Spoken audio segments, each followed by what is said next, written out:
नमस्कार। प्रभा साक्षी news network पर आप सभी का स्वागत है। हरियाणा के नूह में हुई हिंसा के मामले में गिरफ्तार किए गए लोग पुलिस के सामने जो कुछ कबूल कर रहे हैं वह काफी चौंकाने वाला है। बताया जा रहा है कि हिंसा के आरोप में गिरफ्तार किए गए लोगों ने यह स्वीकार किया है कि उन्होंने अवैध हथियारों से फायरिंग की थी। यही नहीं, जांच में यह बात भी सामने आ रही है कि हिंसा में रोहिंग्या भी शामिल थे। रोहिंग्याओं की भूमिका दिल्ली दंगों में भी सामने आई थी। वैसे देखा जाए तो नूह में हुई इस सांप्रदायिक हिंसा में नुकसान हिंदू का भी हुआ है और मुसलमान का भी। लेकिन सवाल उठता है कि पुलिस को क्यों नुकसान पहुंचाया गया। इसका जवाब यह है कि दरअसल झारखंड के जामताड़ा की तरह हरियाणा का मेवात भी ऑनलाइन फ्रॉड करने वालों का अड्डा बनता जा रहा है। इसलिए पुलिस यहां लगातार दबिश दे रही थी।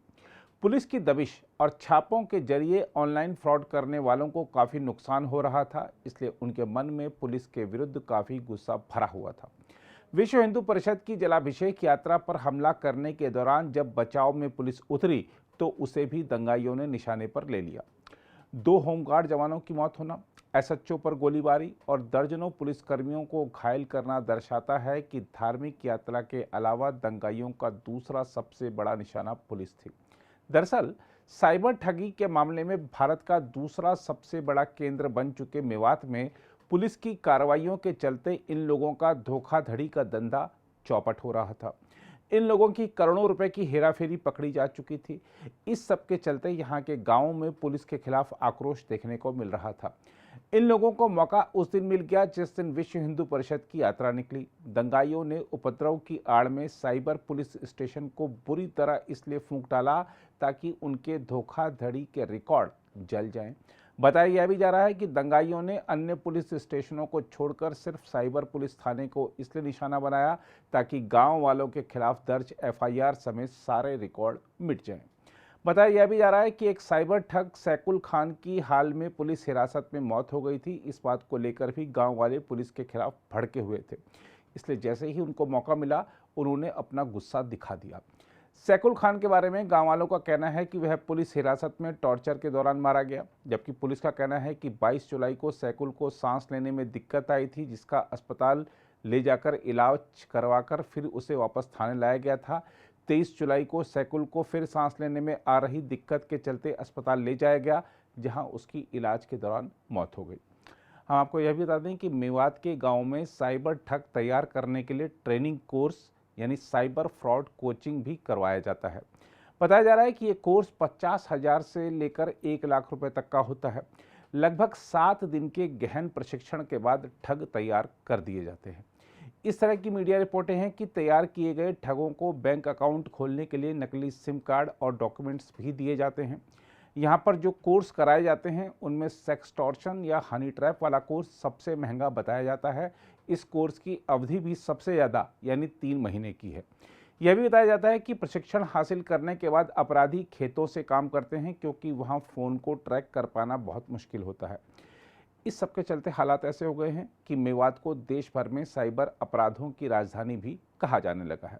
हनी ट्रैप में फंसाना हो, वर्क फ्रॉम होम का प्रस्ताव देकर लोगों को फंसाना हो, बैंक खातों में ऑनलाइन फ्रॉड करना हो, OLX या ऐसी ही किसी अन्य वेबसाइट पर सामान की खरीद बिक्री के विज्ञापन देकर लोगों को फंसाना हो, यूट्यूब लाइक के जरिए लोगों को घर बैठे कमाई के ऑफर देना हो या OTP पूछकर पैसे निकालने हो, ऐसे सारे खेल मेवात से ही चलते हैं। बहरहाल अब हरियाणा सरकार इन आर्थिक अपराधियों को बख्शने के मूड में नहीं है। इस इलाके में स्लमों पर बुलडोजर चलवा दिया गया है। बताया जा रहा है कि देश के कई भागों से आकर यहां लोग बस जाते थे और आर्थिक तथा अन्य प्रकार के अपराध करते थे। हरियाणा प्रशासन ने नूह जिले के तावड़ू में अवैध अतिक्रमण को जिस तरह से हटाया है, उससे प्रदर्शित हुआ है कि कभी कभी कानून व्यवस्था को बनाए रखने के लिए बाबा का बुलडोजर चलाना ही पड़ता है। क्या नाम है भाई तुम्हारा? उपलुद्दीन। उपलुद्दीन। ये कब गिराई है ये? कल 2:30 बजे के करीब। तो प्रशासन ने कुछ कहा था तुम्हारे से नहीं पहले? नहीं, एकदम कुछ नहीं बोला। अगर एक दिन का मोहलत देता तो हम फिर भी हमारा घर का जो सामान था वो भी निकल पाता। अच्छा, किस चीज से गिराया था ये? हम बुलडोजर लेके आया था वो लोग। तुम किराया भी तो दे रहे थे? नहीं। इनको दे रहे थे ना? कौन सा?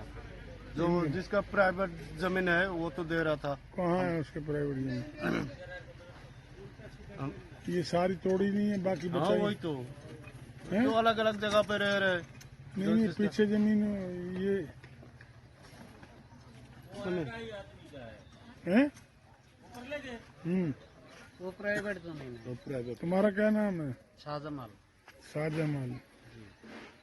तो ये कल किस टाइम तोड़ा था ये? ऐसे 2:30-3 बजे के करीब दिन में? दिन में। तुम्हें बोला था पहले? मैं पहले तो नहीं बोला था, 1-2 दिन का पहले बोल देता तो वो बात अलग अलग था। बिल्कुल आया और तुम्हें पता नहीं था भाई सरकार की जमीन है? जी पता था, फिर भी वार्निंग देना चाहिए था। कम से कम 1-2 दिन पहले बोल देता वो तो हम तोड़ फोड़ करके पहले निकल जाते। तो अब कहाँ जा रहे हो? अब देखे कहाँ जाए, जमीन तो अपना तो है और भी तो नहीं। बैठे हैं तावड़ू में कई कई जगह पे। हाँ और भी कई जगह बैठे हैं तुम्हारे झुपड़ियाँ। हाँ बैठे हैं, वही जो सेट लेंगे, वही सेट लेंगे। नहीं, किराया तो तुम दे रहे थे, हमें पता लगा है। ना यहाँ तो कोई किराया नहीं दिया, यहाँ पे कोई मुद्दा की जमीन गरीब आदमी पूरी दिन आप लोगों का आगे तो बाजार में बीन के लेके आता हूँ जी। तेरा क्या नाम है? मुन्ना हैं? मुन्ना मुन्ना नाम तो नहीं है, नाम है वो बता। नाम बता दे रहा क्या? हरमुज अली हरमुज अली। फिर तू मुन्ना क्यों बन रहा है? है क्या जो मुन्ना मुन्ना के छोटा देख के। तो ये क्या हुआ का? क्या हुआ बहू जी, बस काल 2-2:30 बजे आया, तोड़ फोड़ कर दिया। पहले आया था बस 12-12:30 बजे आया, एसडीएम वगैरह की गाड़ी ना पता नहीं 4 बुलूरू आया, वो बोला 5 मिनट में खाली करो। फिर हम सोच रहे हैं ऐसी कह रहे, फिर उसके बाद ये आया 2-2:30 बजे आते। फिर भी हमें को 1 दिन का मोहलत देता ना बहू जी, फिर भी हम तो इधर उधर एडजस्ट कर लेते। कम से कम ये नाज नूज जो भी है हम आटा चावल निकाल लेता है। ये टाइम ही ना दिया, बोला टाइम क्यों ना है, बस तोड़ना स्टार्ट जाना। अभी बहू जी ये सामान बेचूंगा तभी तो पैसे होएगा, तभी तो गाँव जाऊँ कहीं भी जाऊँ। अब पैसे नहीं, किसी के पास 10 रुपए, हम कहाँ जाए बहू जी? 12 तुम्हें ये पता है सरकारी जमीन है, इस पे बैठे हैं हम।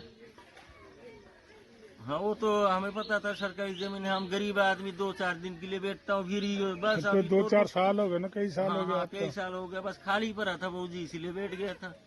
हमें कौन सा मुआवजा ये कर जाए, वो जमीन दखल करना था। हम तो गरीब आदमी बहू जी, हमें दखल उखल थोड़ी करना है इनको।